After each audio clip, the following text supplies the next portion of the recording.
आज हम डिस्कस करेंगे फ्रीऑन रिकवरी यूनिट से रिलेटेड कि हमें अगर सिस्टम पे फ्रीऑन रिकवरी करना है तो वो हम किस तरीके से कर सकते हैं। अगर आपने इससे पहले का वीडियो नहीं देखा है कि हम किस तरह से सिस्टम को पम्प डाउन करते हैं तो उसकी लिंक डिस्क्रिप्शन में है, आप वो वीडियो भी देख सकते हैं। आज हम डिस्कस करने वाले हैं फ्रीऑन रिकवरी यूनिट को। तो फ्रीऑन रिकवरी यूनिट ये किस तरह का होता है आप इस इमेज में देख सकते हैं, और ये किस तरह से यूज़ में लिया जाता है वो मैं आज आपको डायग्राम पे बताने वाला हूँ। तो फ्रीऑन रिकवरी यूनिट एक ऐसा यूनिट है कि अगर हमें सिस्टम से फ्रीऑन को रिकवर करना है, अगर सिस्टम में कोई भी वर्क हो हाई साइड पे, अगर हम फ्रीऑन को पम्प डाउन नहीं कर सकते तो वैसे समय पे हमें फ्रीऑन को रिकवर करना पड़ता है। जैसे कि अगर कभी कंडेंसर में लीक हो जाए तो हम फ्रीऑन को पम्प डाउन नहीं कर सकते, हाई साइड पे स्टोर नहीं कर सकते। वैसे समय पे हम क्या करते हैं, फ्रीऑन को एक सिलेंडर में निकाल लेते हैं और उसके बाद हम दोबारा से उसे सिस्टम पे चार्ज कर सकते हैं। सेम थिंग अगर हमें विंडो एसी में कोई प्रॉब्लम है तो विंडो एसी में हम पम्प डाउन नहीं कर सकते, वैसे एसी में हमें सिस्टम से फ्रीऑन को निकाल कर एक सिलेंडर पे स्टोर करना पड़ता है जो कि हम दोबारा से सिस्टम पे यूज़ कर सके। तो आप फ्रीऑन वही यूज़ कर सकते हैं जो कि साफ़ फ्रीऑन हो। अगर सिस्टम पे कंप्रेसर जल गया है तो सिस्टम का जो फ्रीऑन है वो गंदा हो जाएगा, जो कि आप दोबारा से रीयूज़ नहीं कर सकते। उस फ्रीऑन को दोबारा से रिसाइकलिंग करना पड़ता है, प्यूरिफाई करना पड़ता है, उसके बाद हम उस फ्रीऑन को यूज़ कर सकते हैं। तो नॉर्मली हम उस तरह के फ्रीऑन को यूज़ नहीं करते हैं, उसमें हमें फिर फ्रेश फ्रीऑन चार्ज करना पड़ता है। अब जैसे जो कोई लार्ज यूनिट होता है, कोई पैकेज एसी या कोई चिलर, तो वैसे समय पे हम फ्रीऑन को रिकवर करते हैं क्योंकि हम उतना ज़्यादा फ्रीऑन रिलीज़ नहीं कर सकते जो कि हमारे प्लैनेट के लिए भी अच्छा नहीं है, और हम उतना ज़्यादा फ्रीऑन वेस्ट नहीं कर सकते। वैसे समय पे हमें फ्रीऑन को रिकवर करना पड़ता है। तो नॉर्मली फ्रीऑन रिकवर करने के लिए जो रिकवरी यूनिट होता है, पहले हम सिस्टम को जो डायग्राम है वो हम यहाँ पर ड्रॉ कर लेंगे। तो जैसे कि मैंने आपको बताया था, कंप्रेसर, अब यहाँ पे एक सर्विस वाल्व, उसके बाद आउट होने के बाद ये आता है कंडेंसर पे, कंडेंसर से आउट होगा,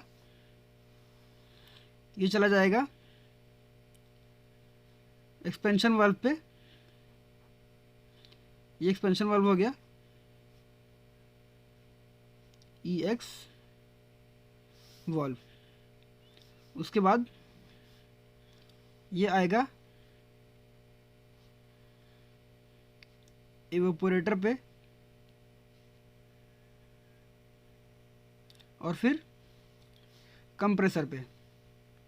तो अब हमें सर्विस वाल्व अगर डिस्चार्ज लाइन पे और सक्शन लाइन पे मिलता है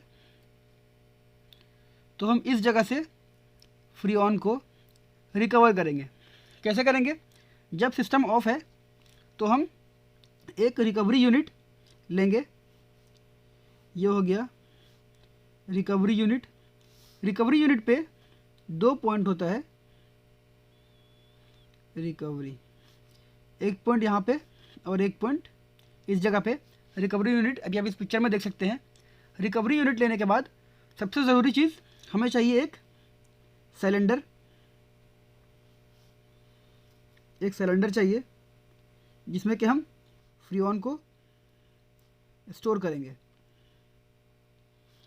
इस जगह पे हम फ्रीऑन को स्टोर करेंगे। अब क्या होगा, हमें किस तरह से फ्रीऑन को रिकवर करना है। सबसे पहले ये जो सिलेंडर है, हम सिलेंडर वही यूज़ करेंगे जो फ्रीऑन रिकवरी के लिए है, और जो उस फ्रीऑन मतलब कि अगर सिस्टम पे R410 फ्रीऑन है तो हम 410 का ही सिलेंडर यूज़ करेंगे जो सिर्फ रिकवरी यूनिट के लिए बना गया, मतलब फ्रीऑन रिकवरी के लिए बना गया है। वो सिलेंडर हम यूज़ नहीं करेंगे जिसमें हमें न्यू फ्रीऑन मिलता है नॉर्मली सिलेंडर में। उस तरह का सिलेंडर हमें यूज़ नहीं करना है जो कि सेफ्टी नहीं है, वो सिलेंडर ब्लास्ट हो सकता है। इसलिए हमेशा हमें जो रिकवरी के लिए जो सिलेंडर होता है वही सिलेंडर को यूज़ करना है, चाहे हम फ्रीऑन R22 को रिकवर करें या फिर हम कोई भी फ्रीऑन को रिकवर करें, हमें सिलेंडर वही यूज़ करना है जो कि रिकवरी के लिए बना होता है। ये बहुत ज़रूरी है। बहुत लोग इसके लिए ये चीज़ गलती करते हैं और जो फ्रीऑन का सिलेंडर होता है उसमें फ्रीऑन रिकवर करते हैं, जिससे कि सिलेंडर ब्लास्ट हो जाता है। अब उसके बाद सिलेंडर का जो कैपेसिटी है हमेशा हमें उससे 70 या 80% ही गैस रिकवर करना चाहिए। कभी भी 100% सिलेंडर को फुल नहीं करेंगे, उससे थोड़ा कम रिकवर करेंगे। उसके बाद अगर फ्रीऑन ज़्यादा है तो आप दूसरा सिलेंडर यूज़ करें, पर एक ही सिलेंडर को 100% फुल नहीं करेंगे। अब हम बात करते हैं कि हम किस तरह से सिस्टम को कनेक्ट करेंगे। अब यहाँ पे हमारे पास है गेज, देख सकते हैं इस तरह से एक गेज होता है। गेज ड्रॉ कर लेंगे। एक होता है हाई साइड का गेज और एक होता है लो साइड का गेज। अब यहाँ पे इसके लिए एक वाल्व है, यहाँ एक वाल्व होता है, इसमें एक पॉइंट, इसमें एक पॉइंट और एक मिडिल में एक पॉइंट। तो हमें क्या करना है, इस लाइन को यहाँ पे जो लो साइड का जो गेज है, अभी जब सिस्टम ऑफ कंडीशन में होगा तो इसका जो प्रेशर होगा वो सेम होगा किसी भी लाइन पे। अगर आप सक्शन साइड पे जाएं या फिर डिस्चार्ज साइड पे जाएं, इसका जो पूरा प्रेशर होगा वो सेम होगा।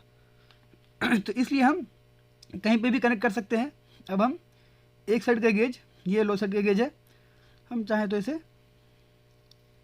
इस जगह पे कनेक्ट करें और सेकंड जो पाइप है वो हम इस जगह पे कनेक्ट करेंगे। मतलब कि लो साइड का गेज, यहाँ से एक पाइप, हम ब्लू पाइप इस जगह पे कनेक्ट करेंगे, ये रेड पाइप इस जगह पे कनेक्ट करेंगे, ये ब्लू पाइप है,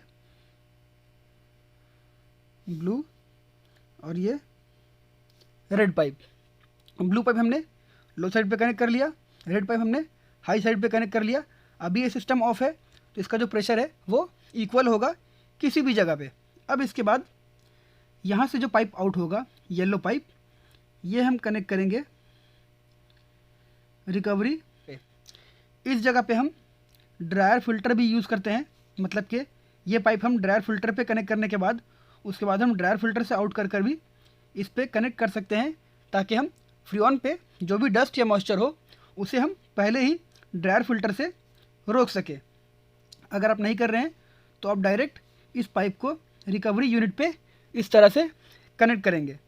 कनेक्ट करने के बाद सबसे पहले उसके बाद यहाँ से एक पाइप आउट होगा जो रिकवरी यूनिट से होगा, वो पाइप जाकर हमारे सिलेंडर पे कनेक्ट हो जाएगा।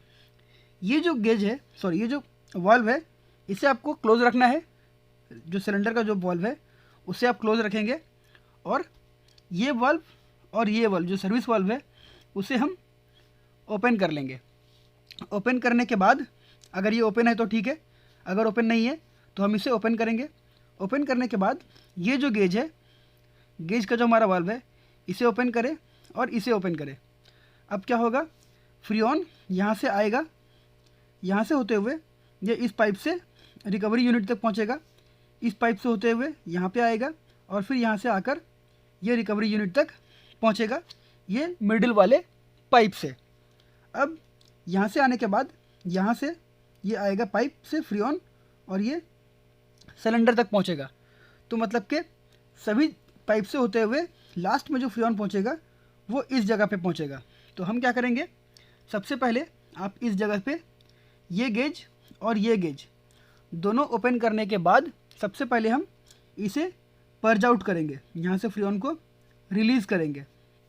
और एक चीज़, सिलेंडर, जो सिलेंडर हम सिस्टम पे यूज़ कर रहे हैं हमें उसे वैक्यूम करना है। आप हमेशा अगर फ्रीऑन रिकवर कर रहे हैं तो उसमें आप जो सिलेंडर यूज़ करेंगे वो वैक्यूम सिलेंडर होना चाहिए। बिना वैक्यूम किया हुआ सिलेंडर आप यूज़ नहीं करें। अगर उसमें कोई भी एयर है, मॉइस्चर है, उसे आपको निकालना है, सिलेंडर को पूरी तरीके से रिलीज़ करना है। सिलेंडर को 500 माइक्रोन तक उसे वैक्यूम करना है। वैक्यूम करने के बाद ही आप फ्रीऑन में सिलेंडर में फ्रीऑन स्टोर कर सकते हैं, और फ्रीऑन का सिलेंडर हमेशा सेम होना चाहिए। उसके बाद जब ये फ्रीऑन का सिलेंडर जो है वो पूरी तरीके से वैक्यूम होगा तो हमारा जो फ्रीऑन है वो भी सेफ रहेगा इस सिलेंडर पे। अब क्या करेंगे, पाइप कनेक्ट करने के बाद जब हम ये और ये गेज ओपन कर देंगे तब हम यहाँ से फ्रीऑन को थोड़ा रिलीज़ करेंगे, ताकि जो भी हमारा पाइप है, ये पाइप और ये मिडिल वाला पाइप और ये पाइप, इस जगह से जो भी एयर है वो रिलीज़ हो सके। यहाँ से जो भी एयर होगा वो एयर रिलीज़ हो जाएगा। उसके बाद जब यहाँ से फ्रीऑन आना शुरू हो जाए तो फिर हमें इस गेज को ओपन करना है। इस पाइप को कनेक्ट करने के बाद इस पाइप को हम सब कम्प्लीटली टाइट कर लेंगे और ये वाल्व को ओपन कर देंगे। ओपन करने के बाद सिस्टम में अगर प्रेशर 150 है, जो कि R22 पे होता है नॉर्मल, जो अगर सिस्टम ऑफ है तो इसका प्रेशर 150 होता है। अब क्या होगा, जब फ्रीऑन यहाँ से रिलीज़ होगा तो इस सिस्टम का जो प्रेशर है 150 और सिलेंडर अभी एम्प्टी है, तो फ्रीऑन जैसे ही आप इसे ओपन करेंगे फ्रीऑन यहाँ से सिलेंडर पे जाना शुरू हो जाएगा। तब तक का फ्रीऑन इस सिलेंडर पे जाते रहेगा जब तक इसका प्रेशर और सिस्टम का प्रेशर सेम नहीं हो जाता। जब इसका प्रेशर घट कर 120 या 130 या 100 पे आ जाए और इसका प्रेशर भी तब तक 100 हो चुका हो, क्योंकि यहाँ से फ्रीऑन इस सिलेंडर पे जा चुका है, तो क्या होगा, अब यहाँ पे स्पेस ज़्यादा है तो यहाँ पे फ्रीऑन ज़्यादा रहेगा तो इसका प्रेशर ज़्यादा रहेगा। अब यहाँ पे अगर इसका 30% फ्रीऑन भी सिलेंडर पे आ जाता है तो हो सकता है इसका जो प्रेशर हो दोनों का सेम हो जाए, क्योंकि जो सिलेंडर का साइज़ है वो कम है। अब क्या होगा, जब सिलेंडर का और सिस्टम का प्रेशर दोनों का सेम हो जाएगा तो फ्रीऑन अब इस जगह पे नहीं जाएगा। फिर हमें इसे ऑन करना होगा। जो रिकवरी यूनिट है, रिकवरी यूनिट हम ऑन करेंगे।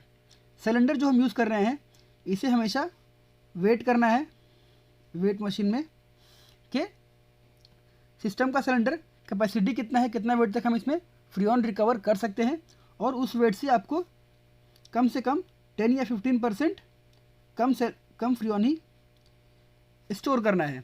तो इस तरीके से हम फ्रीऑन रिकवरी यूनिट से फ्रीऑन को स्टोर कर सकते हैं। ये हो गया एक तरीका कि हम किस तरह से फ्रीऑन को रिकवर करेंगे। इसमें क्या होगा, इस रिकवरी यूनिट से अगर हम फ्रीऑन को रिकवर करते हैं तो हम पूरे फ्रीऑन को कंप्लीट रिकवर कर सकते हैं अपने सिलेंडर पे।